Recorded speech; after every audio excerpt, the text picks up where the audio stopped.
Welcome to Vegas Live with Ninon. I'm Ninon, your host, and I have with me a great guest, which I haven't had on my show for a long time, Kevin Lepine. Thank you for having me back. Fantastic. The reason I got him back again is because this young man knows to do publicity. He knows to put the name out there. So I'm reading all what's going on in Vegas, and I come across your name. And now, last time you were up here at Hooters, or where were you? So, when I originally opened the show under my name, yes, it was at the Harmon Theater many, many years ago. And then we met when I had the show over at the Hooters Casino. The Hooters Casino, that's right. And then Binion's, I've been at Binion's for about now 4 years. Now you're at Binion's 4 years, and yep. now you've just moved over to the Four Queens. Or... So Binion's and the Four Queens are the same management. Yes. And they made me the offer as the whole quarantine was coming to an end. They said, would you be interested in coming over to the Four Queens? And a lot of that also has to do with Mike Hammer, who has the 7 o'clock show, yes, Comedy Magic Show over at the Four Queens. He made that invite as well. And moving the show over to the Four Queens from Binion's put us in a bigger room with more advertising, more hotel space. Binion's was an amazing partner in the fact that they were able to move us up to... People. Yep. So now that you're under the same roof, yep. So what time does your show start now? So my show Hypnosis Unleashed is at 9 o'clock, Tuesday through Saturday in the Four Queens in the gorgeous Canyon Club. Now remember, he hypnotizes people. Yes. And I believe I was on your show. Did you hypnotize? Are you going to hypnotize me today? I'm not going to hypnotize you today because... He's going to do something though. Because he always does something. Yeah, we'll do a little something. We'll do a little something. Well, because people are always curious. They don't understand how this hypnosis thing can happen. No, they don't know how it works. Yep. And it's actually so simple. And one of my biggest rules about hypnosis is when you're on my stage. Yes. If I can hypnotize you and make you have fun, then you're going to open up, you're going to blossom, you're going to be a superstar. Yes. Like, I love that. Exactly. I never do things to embarrass people, because if I'm trying to embarrass you, you feel uncomfortable. And then wouldn't that be never harder? turns into Wouldn't that be harder for you to work with when someone's so the trick of the game to be hypnotized by you would be to relax the person, say nice things, do nice things, and then as soon as now you probably know better than anybody when they're relaxed. Yes, because you're into their mind. And it's not just a state of relaxation. Okay. It's actually almost more of a state of focus. It just looks relaxed. So you have to be focused. And I have to be able to focus them. You have to focus them. But you also get them to focus onto you. Yes. And I mean, just to give you a quick example, hold your fingers up like this. Just these top 2 fingers. And just look at your fingers. Yes. Take a deep breath in and hold it. And on the count of 3, they're just going to move together like that. Well, they did automatically. Yep. So, did you see that? So here's all that happens. When I tell you to focus on something. Yes. And as your brain focuses, and if I say those fingers are going to move together. They did. So what happens is your subconscious. Your subconscious it's mind. Constantly running a program, and it wants to get back to the stuff that it's important. So if you're focusing on something. Which could be anything. Yep. So and I tell you something's going to happen. Then what your subconscious is doing is going, well, if I make that happen, I can get back to what I want to do. But if I can get you to focus in on that moment, then I can keep extending that moment out. So, what I'm getting out of this is the majority of people are not focused. It depends. Everybody's focused on something that means something or is important to them. Oh, really? But on day-to-day tasks, there's a lot of times that we're not focused because there are things we just don't want to be engaged in. It's so kind of like we try to avoid them? So things we yes. And I do that. And there are plenty of times that we take a task that we don't want to focus on that makes us unhappy for whatever reason. And maybe that task will take an hour to accomplish, but we put it off and put it off and put it off, or we don't give it the proper focus. Language. You're talking my language right now. And then all of a sudden, this task which we could have done in an hour is now going to take a full day or a week because we've done it in such a shoddy manner. Yes, it's manifested something terrible. Yep. What happens, because I call this procrastination, is when we, like I can say, I'll do a simple thing. I happen to like gardening, but my front garden had some weeds, but they didn't have many weeds. But I didn't do it right away because I kept putting it off and putting it off. I knew it was there every single day. I knew it was there because I thought about it. So the time I get there, and I got a whole garden full of weeds. Yep. And yet, when it's something else that we're passionate about, the idea of taking 10 or 15 minutes with something that we love is so easy. Yes. Or something that we feel is a distraction. This is the one warning that I give to a lot of people, that you know that you're putting the wrong things off, is the moment that your distraction from real life becomes your real life. Distraction from real life becomes your real life. When all you're doing is distracting yourself from everything that you should be accomplishing. Yes, whether you like it or not. Mm-hmm. And most things we don't go to is things we don't really like, yes. we don't want to do. So my philosophy on this has been all these little tiny things that we need to do. If you do all those little tiny things and get rid of them, you make room for the bigger things in your brain. Mm-hmm. Is this correct? Very much so. Okay. And sometimes it's a matter of saying, I'm going to give 30 minutes of dedicated attention to the following thing. Okay. Or maybe it's 1 hour a day. And what's funny is what we can accomplish in 10 minutes or what we can accomplish in an hour can sometimes be an all-day list of things when we give it a priority of, this is what I want to do. Yes. I understand that, because we always gravitate to the things we like and the things we want to do, and we back away from. Now I'm sitting here and you're watching me and your eyes are penetrating through. I can feel his eyes like going all the way through my body. He probably knows the color of my bra, I don't know. But this is something you have accomplished, and this is something you do, so you know people very, very well. It's something I'm passionate about. I mean, people take time out of their day when they volunteer to be part of my show. Not only did they choose to come to my show, but they chose to volunteer. And they come up on stage. Mm-hmm. Now, do you know when the people that come up on your stage, and say you've got, I think you have 10 of them or something like that, and you kind of look at them all and you think, oh my goodness, this one and this one and this one I'm going to have a problem with, or they're not going to follow, they're going to give me a hard time. Do you know that? So what I'm going to do in that case is I'll start off with 10. Yes. And then I'll keep like the best 5.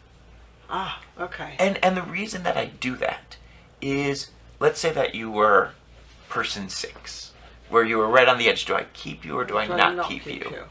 What I'm basing that on, what I'm basing that on is, if we were doing something one-on-one, yes, you would have all my time and attention. Absolutely, 100%. But I've got other volunteers, and I have an audience to entertain. You've got 4 others. Yep, and an audience to entertain. Oh, that's right. Then you've got to take care of them too. So my big thought is, how can we get to the good stuff, the best stuff, the funniest stuff? What is the best stuff? What is, when you sort of reach your criteria of, wow, these are great 5 people, I've got rid of those people, these are great 5 people, but I like these 1, 2, and 3, they're really cool.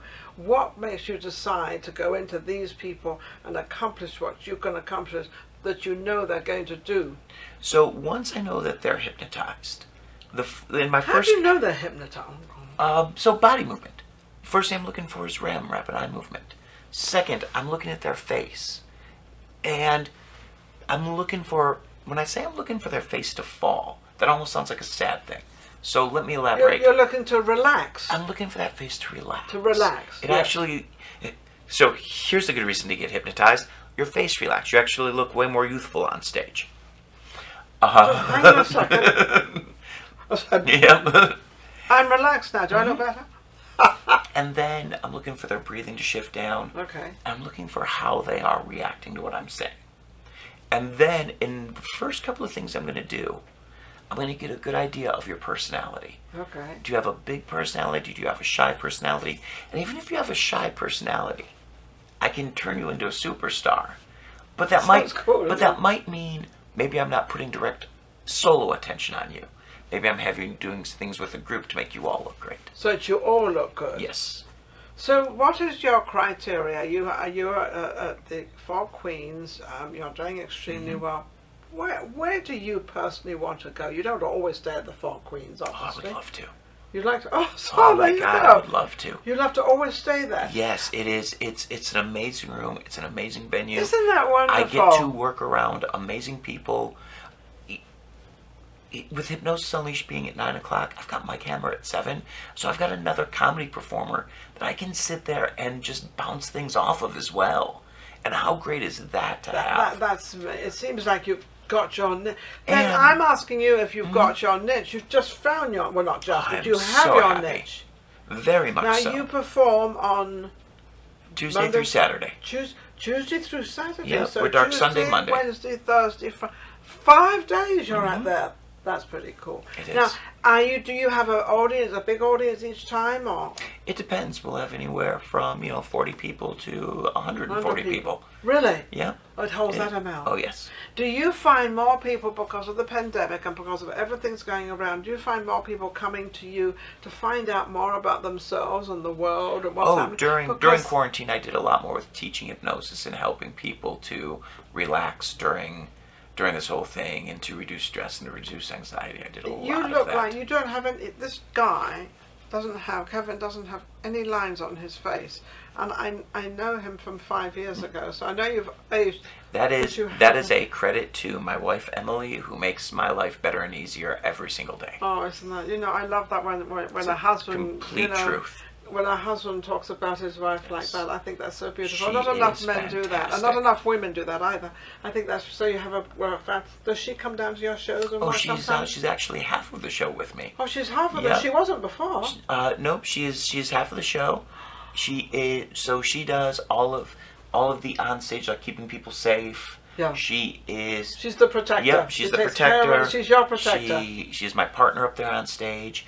Also, she had an idea about 4 years ago. Mm-hmm. She came up to me and said, I don't know if that sounds stupid or not, but I'd love to learn to play violin so that I can play violin in this certain part of the show. And I went, that's not stupid at all. I'll take piano lessons, and that way we can both learn something together. Oh, isn't because that both nice? of us, I'm always a big fan of, if you want to grow, let's grow together. And that's so funny, because I was married for 29 years, and my husband and I were together 24 hours a day. We did everything together. It was never any other way.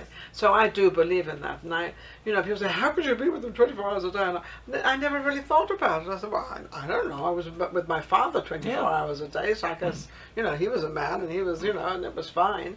So, when you're with somebody that you love, and when you're, love is so many different things. Well, there's love. I can love the cat. But when you also have a love and a respect and a desire to help each other be the best you can be. But isn't that what a marriage is? Isn't that what I think it's what it should be. It should be. Okay, all you guys and all you girls out there, listen to this guy. Listen to Kevin. Because I think it's... the reason you get married is for children and supporting each other, and of course being in love. Well, being in love, that's what it does. It's supposed to do. So you think more of that should be out there. And I think people need to understand what kind of love they're offering and what kind of love they want. Like for example, one thing that I had to realize is, my friends make a lot of jokes on each other all the time. Particularly, yeah. Well, that's what comedians do. But I don't do that with my wife. My wife is more than my friend. She is somebody who I respect always. Her. She is somebody who I always want to build up. Even as a joke, I never want to tear her down. She doesn't deserve that from me. It's not funny to do that to your partner. She probably doesn't do it to you either. Not at all. No. She is constantly so do you think supporting me you and kind of propping got me up. lucky, or do you think this was because of your nature and because of what you put into life? This woman was sent to you and sort of, Oh no, I got lucky. Oh, I got very fortunate. No. Not yet. No, well, we decided that, this is one thing that we had a lot of honest conversations about, because you have to have this conversation. Yeah.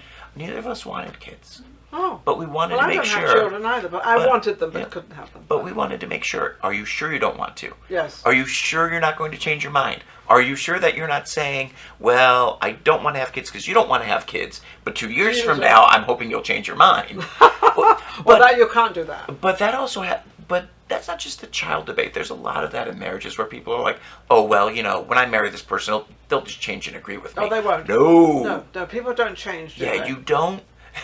Nobody's ever going to change the way you want them to change. Okay. Either they will or they won't. And either they're the person you want to be with because that's who they are, or they're not. No.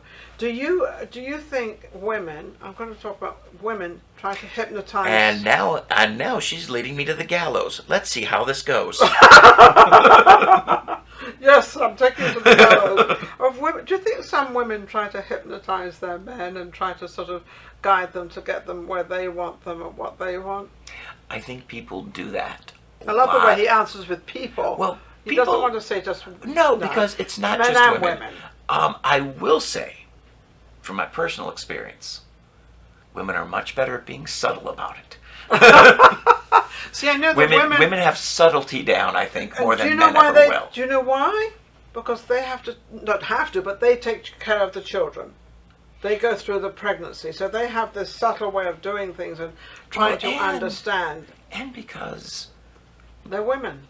And I don't want to put words in your mouth or in your experience. I'll just ask if this is true for you. Okay. As a guy, I can bash through a door and get people's respect. But with women, you almost have to tiptoe in a room sometimes to get that same respect, which is horrible. Yes, I don't tiptoe anywhere because that's not my personality. But how long did it take you to learn that? Not very long because I was a model. Okay. So I couldn't tiptoe. I had to, so I was 16 years old. But I was always very shy. So I had this other thing going on. Although I could walk into a room, I could do a lot of things, but I had this shyness about communicating with people. And that was because of my upbringing, of how I was brought up. But when I was a child, when I played, I was a tomboy. But when it came to other things, I was very shy and very quiet and sort of, But you hope you grow. I think by now, I could probably say 100% I've grown out of all those crazy things. And it's never too late to grow out of them. It's never too late. And it's never too late to learn that your voice is as important as anybody else's in the room. Yeah. Doesn't mean more important, doesn't mean less important. It's as important. As important, which means that you don't have to be beyond and above everybody else or bigger and better than you can just be part of everybody else. Yes. Absolutely.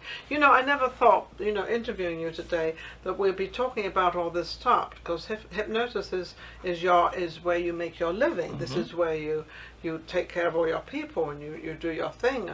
And have you had any incidences where, how do I get out of this one? I'm not quite sure you have, but there was a corporate show I did once where once I relaxed a woman, she started crying.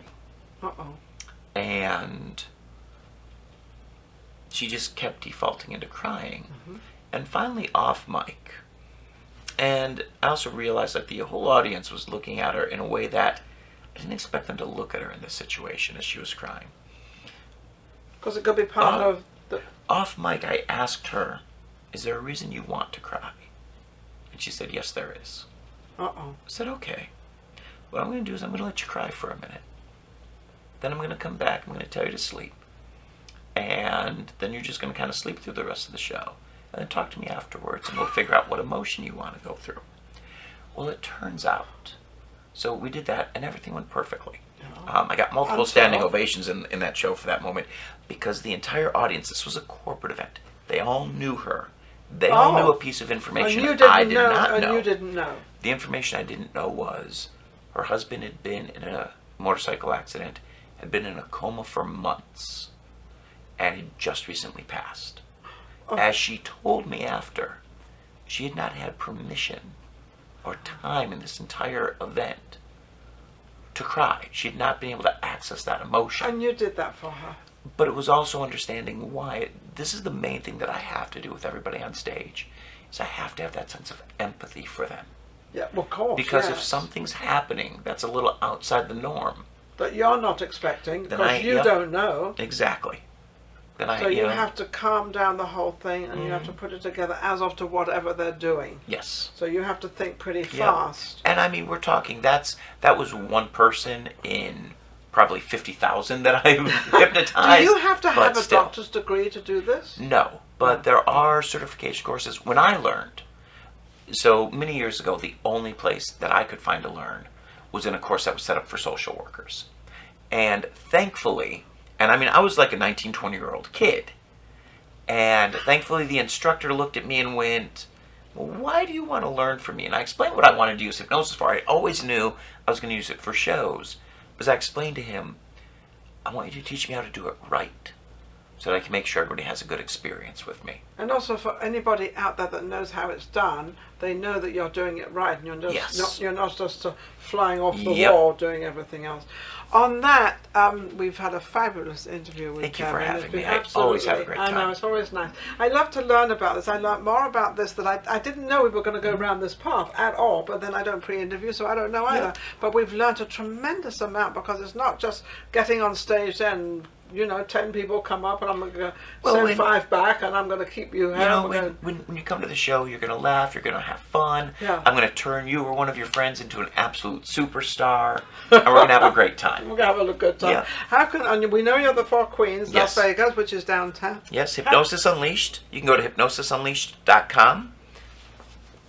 There you go. You can go to the website to get more information, but it's Tuesday through Saturday, 9 p.m. at the Four Queens. We'd love to see you. 9 p.m. is a nice time. It's a nice time after dinner when you've relaxed a little bit, and then you can just have a nice little evening and find out who you are, what you are, and where you're going. Yes. He could really tell you in a very nice way. It could all be positive. Thank you very much, Kevin. It's been absolutely amazing. Don't forget to check us out on Facebook, Instagram, YouTube, and subscribe. All the social media platforms are out there. We'll be right back with our next guest. Take care.